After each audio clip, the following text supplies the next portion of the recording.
अगर आप एसएससी के थ्रू किसी भी पोस्ट पर हैं, चाहे वो सीजीएल हो, चाहे वो सीएचएसएल या एमटीएस हो, या फिर इसको ज्वाइन करके कुछ महीने काम करके रेजिग्नेशन देने की सोच रहे हैं, तो ये वीडियो पर्टिकुलरली उसी पर है बेस्ड।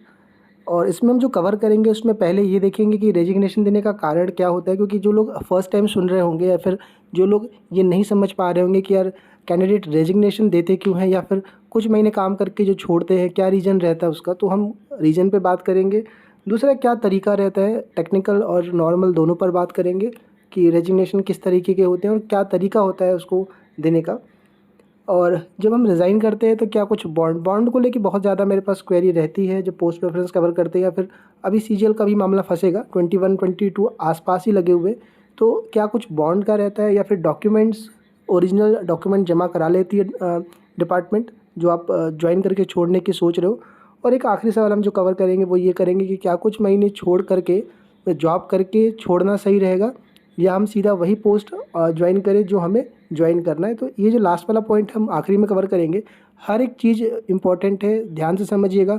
कई लोग हैं जो 21 सीजीएल और सीएचएसएल के थ्रू लगने वाले हैं, जिनको ये चीज़ फेस करने को देखने को मिलेगा। यार एक नई चीज़ स्टार्ट करी जा रही है पेड कंसल्टेंसी चैनल के द्वारा।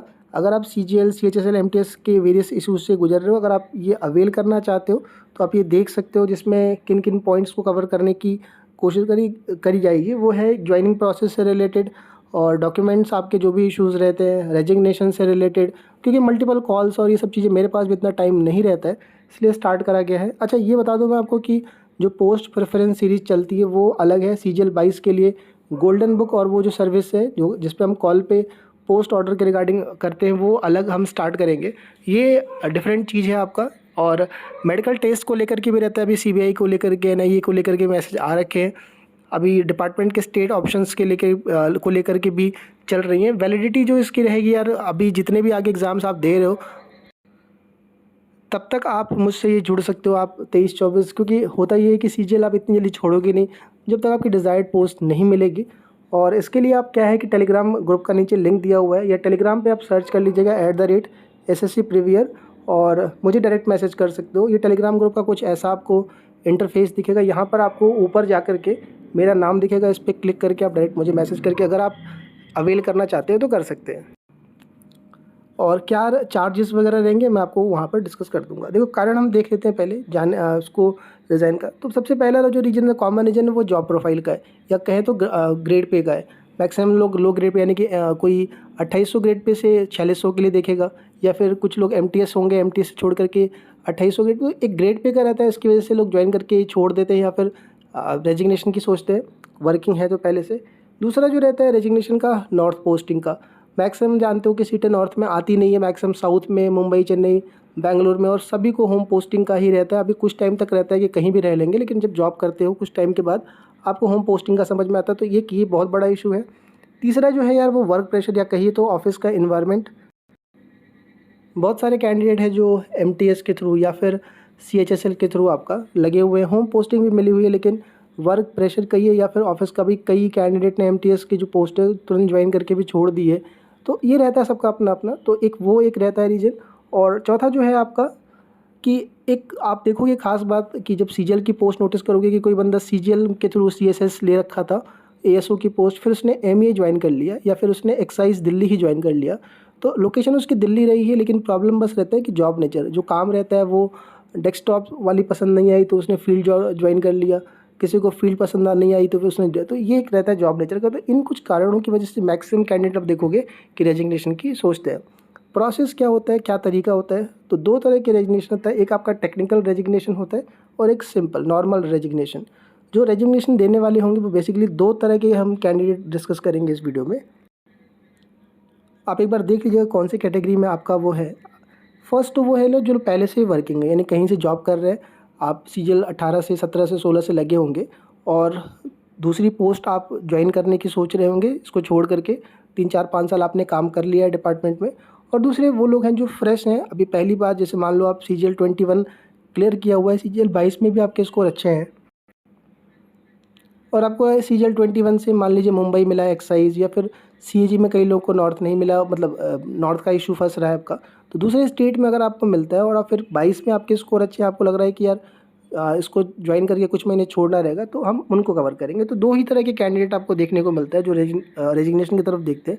यार आगे ले जाने के लिए चैनल को यार ये चीज़ बहुत ज़रूरी है, मेरे पास कोई और ऑप्शन नहीं है। और अगर आप लगता है कि यार ये जो वीडियोज़ जा रहे हैं कंटेंट आपके लिए हैं तो प्लीज़ यार एक बार सब्सक्राइब जरूर करके आगे देखिएगा।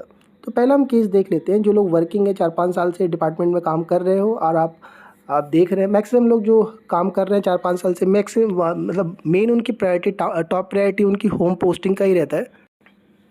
तो यार इस केस में आप इतना जान गए होंगे नहीं, क्योंकि कई लोग अवेयर टच में नहीं रहते हैं। एग्ज़ाम छूट गया पेपर देने के बाद, अब उनको लगा कि यार नहीं 4-5 साल बाद कि यार निकलना है, ट्रांसफ़र हो नहीं रहे। तो यार जब आप फॉर्म भरते हैं, जैसे अभी नोटिफिकेशन आया हुआ है सीजीएल 2023 का, तो आप अगर फॉर्म भर रहे हैं तो आपको उसी समय डिपार्टमेंट को बताना होता है।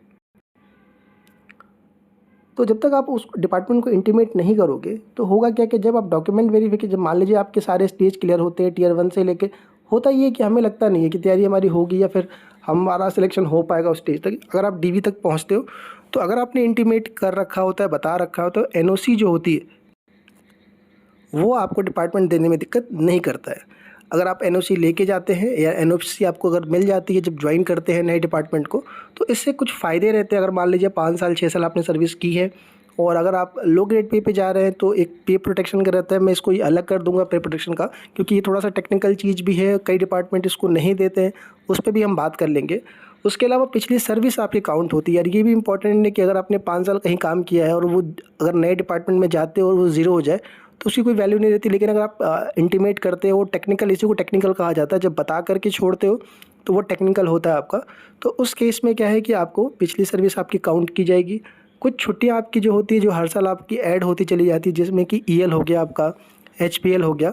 तो ये आपका मान लीजिए आपने 5 साल में 100 छुट्टियाँ बचा के रखी हैं, तो वो 100 छुट्टियाँ आपकी है वो ट्रांसफ़र हो जाता है। आपका प्रैन अकाउंट एनपीएस जो है आपका वो ट्रांसफ़र हो जाता है नए डिपार्टमेंट को।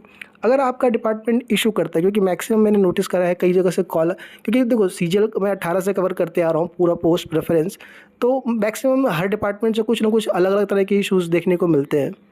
अगर आपने इंटीमेट नहीं किया, डिपार्टमेंट नहीं दे रहा है, बात वही है कि अपने पे आ गए, उस केस में आप सिंपल रेजिग्नेशन दे सकते हो। सिंपल के केस में आपकी पीछे वाली चीज़ें जो है उसमें लॉस आपको देखने को मिलेगा, प्रैन का इशू नहीं फंसेगा आपका।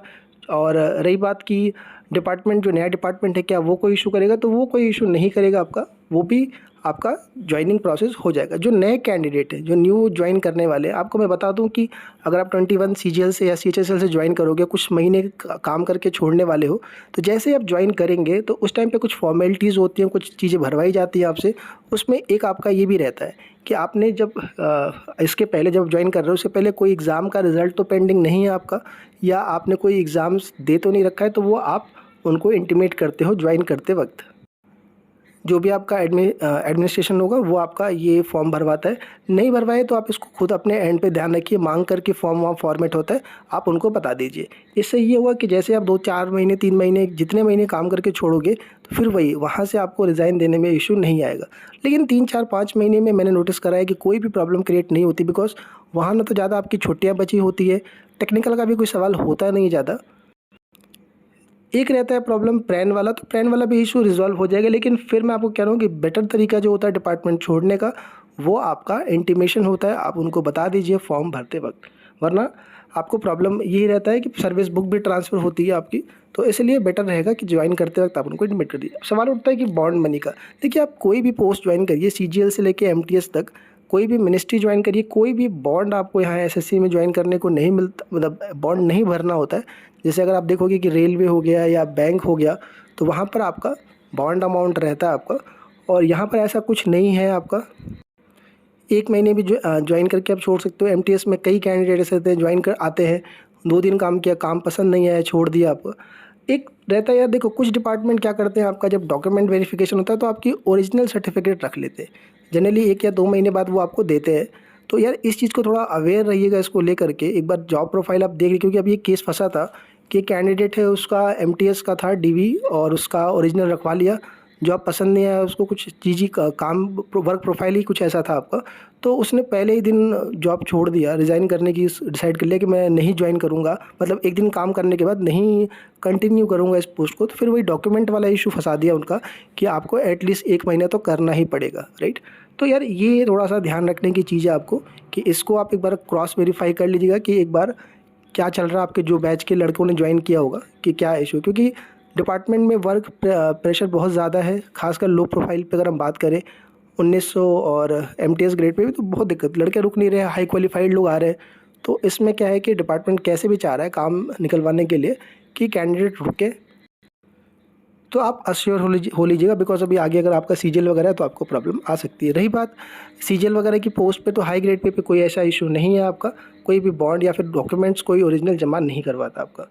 एक सवाल फिर यही है कि सर अगर मान लिया अगर हम बात करें कि 22 में नंबर अच्छे हैं, 21 का वो अगर आता है लोकेशन दूर मिलता है, तो क्या उसको ज्वाइन करके कुछ महीने काम करके छोड़ना सही रहेगा या फिर 22 को ही सीधा ज्वाइन करें? तो पहली चीज़ मैं आपको क्लियर कर दूँ, अगर आप मैक्सिमम लोग वही होंगे जो लोग अभी जॉब में नहीं होंगे, कि जब तक आपका कन्फर्मेशन ना आ जाए, होता ये है कि अगर आपका राइट अप आ गया, सपोज़ करिए 300 ही कट ऑफ जाती है आपकी, 320 नंबर भी है, लेकिन आपको लगता है कि हाँ ये मिल जाएगा, लेकिन फिर भी मेरी आपको रिकमेंडेशन यही रहेगी कि जब तक फाइनल लिस्ट में नाम ना आ जाए, आप पहले कोशिश तो ये करके रखिएगा कि अगर 21 के थ्रू कोई पोस्ट मिलती है तो एक्सटेंशन के लिए मैंने वीडियो डाल रखी है, एक्सटेंशन लेके रखिएगा।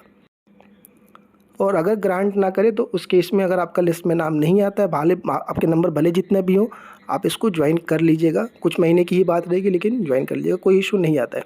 अगर फाइनल लिस्ट में नाम, मान लो फाइनल रिजल्ट आ जाता है 22 का, 21 का भी आपका एलोकेशन स्टेट का आ जाता है, तो उस केस में आप डिसाइड कर सकते हो 22, क्योंकि उसके बाद रिजेक्शन बहुत ही रेयर ही है आपका। अगर आपका स्टेटस प्रोविजनल है ओबीसी का, कुछ डिपार्टमेंट एक दो करते हैं, वो ये फिर लक की बात आ जाएगी, लेकिन मैक्सिमम आपका कोई फिर इशू आता नहीं। अगर एसएससी की लिस्ट में नाम आ जाता है तो उस केस में यही रहता है कि आपका कि कुछ महीने अगर आप जाते हो, मान लो मुंबई आपको एक साइज़ ज्वाइन करना है, तो यार उतना खर्चा रह जाएगा आपको 3-4 महीने का, कुछ बचेगा नहीं, कुछ हाथ में आपके आएगा नहीं। लेकिन आप एक्सपोजर के लिए या फिर वर्क कल्चर देखने के लिए जा सकते हो, ये आपकी चॉइस रहेगी, तो उस समय ये डिसीजन लीजिएगा।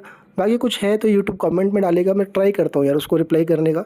टेलीग्राम ग्रुप का नीचे लिंक दिया हुआ है, पेड कंसल्टेंसी के लिए आप मुझे टेलीग्राम